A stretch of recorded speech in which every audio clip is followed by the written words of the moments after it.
Call Center klinikasının həkim fizioterapevti Aynur Qarayeva.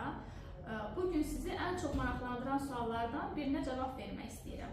Doktor, fizioterapiya ağırlı prosedurdur.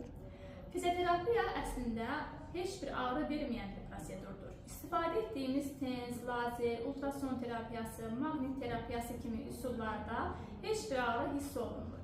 Bəzən pasiyent yüngül istilik, elektrik impulsu, titrəmə kimi hallar hiss edə bilər.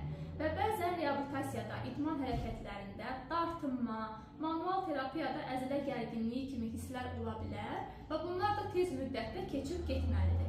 Ümumiyyətlə, fizioterapiyadan və reabilitasiyalardan sonra ilk 24-48 saat müddətində yüngül ağrı artımı olması qəbul olunur. Amma əgər bu saatlar keçdikdən sonra belə ağrılar davam edirsə və şiddətlənirsə, demək nəsə yolunda getmir, mütləq həkimə məlumat vermək lazımdır.